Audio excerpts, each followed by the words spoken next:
नमस्कार दोस्तों, जय हिंद, वंदे मातरम। आप सभी का बहुत बहुत स्वागत है आपके अपने YouTube चैनल एग्ज़ाम ट्रिकी में, जहां पर दोस्तों आज हम लोग बात करेंगे इंट्रोडक्शन टू डिसेबिलिटीज़, जो कि फर्स्ट ईयर के स्टूडेंट का पहला पेपर है, जो सभी के लिए है।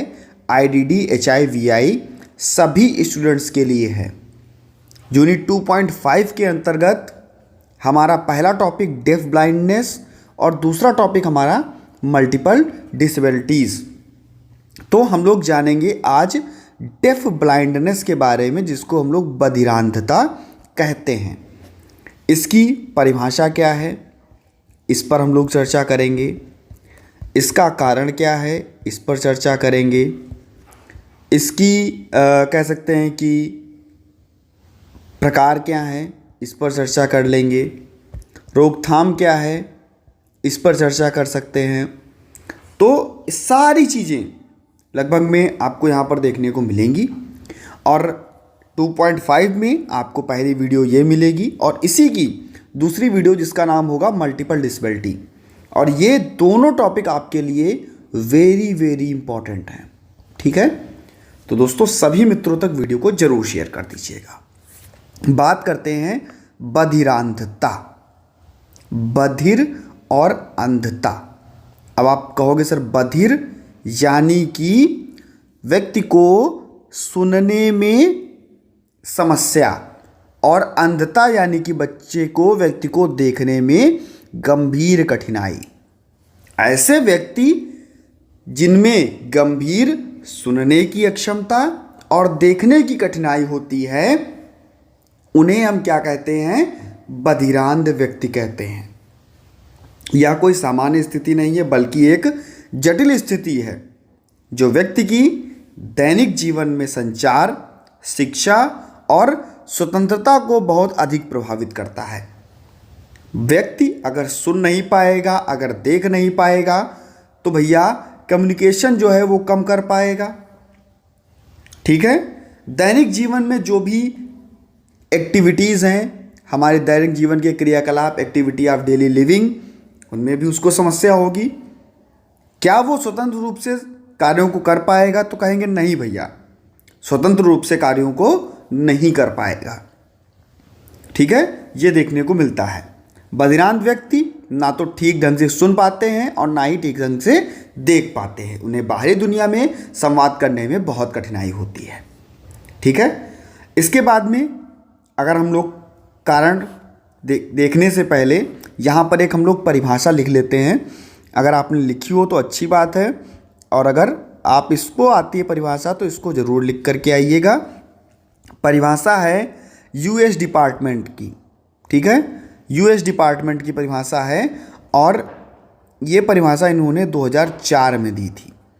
इन्होंने कहा कि बधिरांधता का मतलब सहवर्तित, लिखे दे रहा हूँ, बधिरांधता का मतलब क्या है? सहवर्तित श्रवण व दृष्टि अक्षमता। सहवर्तित श्रवण व दृष्टि अक्षमता से है। ठीक है, सहवर्तित श्रवण व दृष्टि अक्षमता से है, जिसके साथ व्यक्ति को संप्रेषण और अन्य शैक्षिक ज़रूरतों में कह सकते हैं, और अन्य जो शैक्षिक ज़रूरतें हैं वो गंभीर रूप से प्रभावित होती हैं। ना तो बधिर व्यक्ति विशेष शिक्षा के कार्यक्रम में अच्छे ढंग से कार्य कर पाएगा, क्योंकि दृष्टिहीनता होगी, तो उसे विशेष शिक्षा के साथ में पूरी तरीके से क्या करना होगा? हमें समायोजित करना होगा। उसे हमें समायोजित करना होगा। ठीक है, विशेष शिक्षा में कह सकते हैं कार्यक्रम के साथ, और बधिर व्यक्ति को साथ ही दृष्टिबाधित है, तो उसे इन दोनों चीज़ों के साथ में हमें क्या करना होगा?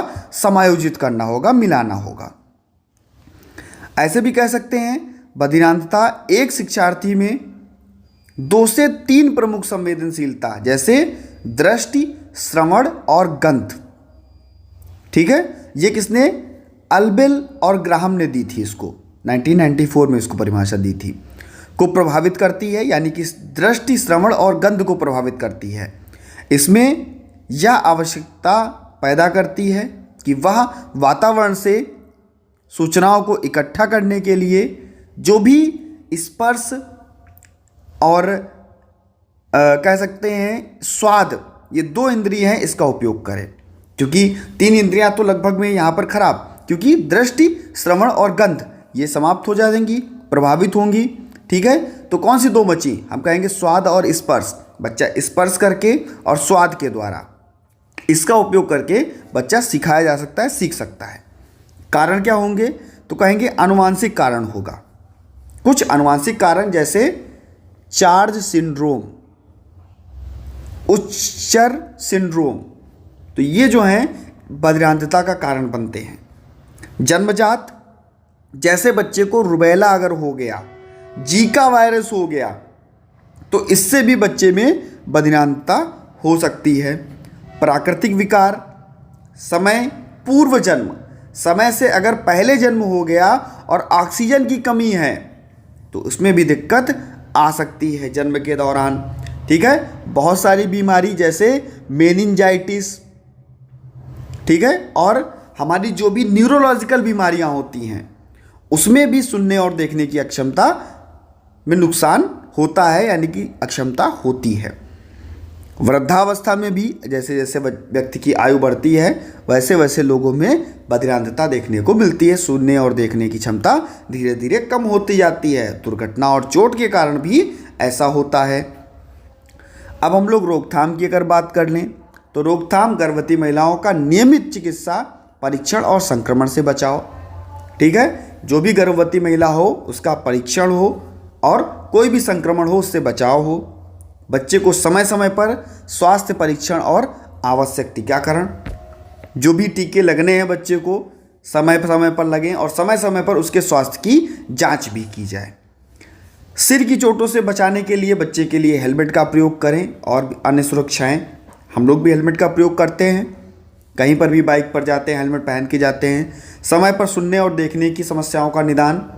आनुवंशिक परामर्श उन परिवारों के लिए जो बधिरांधता को प्रभावित करते हैं। तो ये देखने को मिलता है रोकथाम में। अगर इसके प्रकारों की बात करें तो 3 प्रकार आप यहाँ पर कह सकते हो। पहला, पूर्ण बधिर अंधता, जिसमें व्यक्ति को पूरी तरह सुनने और देखने की क्षमता नहीं होती। आंशिक बधिरांधता, जिसमें व्यक्ति को सुनने या देखने में आंशिक कठिनाई होती है, थोड़ी बहुत कठिनाई होती है, बहुत ज़्यादा कठिनाई नहीं होती। यहाँ पर बिल्कुल सुनाई नहीं देता, बिल्कुल दिखाई नहीं देता, लेकिन यहाँ पर दूसरे में क्या है, आंशिक में थोड़ा सुनाई देगा, थोड़ा दिखाई देगा, लेकिन दोनों ही इंद्रियों में कुछ हद तक कार्यशीलता बची रहती है, थोड़ा बहुत कार्य करती हैं। प्रगतिशील बधिरांधता, इसमें सुनने और देखने की क्षमता समय के साथ धीरे धीरे कम होती जाती है। मान लो बच्चा आज थोड़ा सुन रहा था, कल और थोड़ा कम सुनेगा, आगे चल के और थोड़ा कम सुनेगा, धीरे धीरे क्या है वो बढ़ती जाएगी, प्रगति उसमें होती जाएगी और बिल्कुल सुनना बच्चे का बंद हो जाएगा आगे चल करके। ठीक है, तो ये प्रगतिशील बधिरांधता होती है। शैक्षिक प्रभाव, भाई जब बच्चे को बधिरांधता होगी तो बच्चा क्या कम्युनिकेशन करेगा? हम कहेंगे सर नहीं कम्युनिकेशन करेगा, उसको पढ़ने में, दूसरों से बातचीत करने में कठिनाई होगी। ऐसे बच्चों के लिए हम लोग ब्रेल लिपि का प्रयोग करते हैं, हम लोग संकेतों के माध्यम से सांकेतिक भाषा का प्रयोग करते हैं, स्पर्श करके चीज़ों को सिखाते हैं। ये सारी चीज़ें हम लोग बच्चे को सिखाते हैं। जब ये सारी चीज़ें होंगी तो सामाजिक अलगाव भी होगा, समूह से बच्चा दूर जाएगा, कठिनाई महसूस करेगा, सामाजिक कौशल अच्छा नहीं होगा, आत्मविश्वास पर प्रभाव पड़ेगा। ये सारी चीज़ें, बच्चे को समझने की क्षमता में कमी आएगी, ब्रेल, पुस्तकें, स्पर्श, ये सारी चीज़ें जो हैं उसमें कमी आएगी। ठीक है, तो ये सारी चीज़ें देखने को मिलती हैं। इसके बाद में अगर मैनेजमेंट की बात करें तो संचार तकनीकी का प्रयोग करें, बच्चे को स्पर्श के माध्यम से, टेक्टाइल के माध्यम से। हम लोग कैसे, क्योंकि विजुअल और ऑडिटरी तो उसका बेकार हो जाता है, तो हम लोग कैनेस्थेटिक, टेक्टाइल के माध्यम से सिखा सकते हैं। ठीक है, कैनेस्थेटिक और टेक्टाइल्स के माध्यम से सिखा सकते हैं, जो कि हमने ब्रेल और टेक्टाइल्स लैंग्वेज के माध्यम से, स्पर्श और सांकेतिक भाषा के द्वारा। ठीक है, इसके बाद में मोबिलिटी हमने यहीं पे बता दिया आपको, कैनेस्थेटिक जिसको हम लोग बोलेंगे, तो यहाँ पर स्वतंत्र रूप से विशेष प्रशिक्षण के द्वारा, ठीक है, विशेष शिक्षा के द्वारा बच्चे को संचार कौशल में आत्मनिर्भर और व्यवसायिक कौशल में बेहतर कर सकते हैं। तो ये सारी चीज़ें जो हैं हम लोग करके बच्चे को बेहतर बना सकते हैं, जिससे कि बच्चा गुणवत्तापरक बेहतर बने। और भैया जो भी उपकरण उसको चाहिए, चाहे वो श्रवण यंत्र हो, ब्रेल डिस्प्ले हो, संचार उपकरण हो, है ना, इन सभी चीज़ों से बच्चों की जीवन शैली को हम लोग बेहतर बना सकते हैं। ठीक है, तो ये आज आपका टॉपिक जो है वो खत्म हुआ। नेक्स्ट टॉपिक आपका क्या है? बहुविकलांगता। 2.5 के अंतर्गत नेक्स्ट टॉपिक आपका बहुविकलांगता। और ये टॉपिक आपको जब मिलेगा जब ये वीडियो आप कम से कम 500 व्यूज़ को पार कर लोगे, यानी कि 500 व्यूज़ इस वीडियो पे हो जाएंगे, तभी मैं आपको इस वीडियो को प्रोवाइड कराऊंगा। अब आपकी इच्छा है, अगर आप वीडियो शेयर करोगे, लोग देखेंगे, और लोग देखेंगे तो नेक्स्ट वीडियो अपलोड हो जाएगी। मिलता हूँ नेक्स्ट वीडियो में। चैनल को अभी तक अगर आपने सब्सक्राइब नहीं किया है, सब्सक्राइब कर लीजिएगा। बहुत सारे वीडियोज़ आपका इंतजार कर रही हैं, और चैनल पर पहली बार हैं, वीडियो अच्छी लगी हो तो वीडियो को लाइक करने के बाद में शेयर जरूर कर दीजिएगा। धन्यवाद दोस्तों।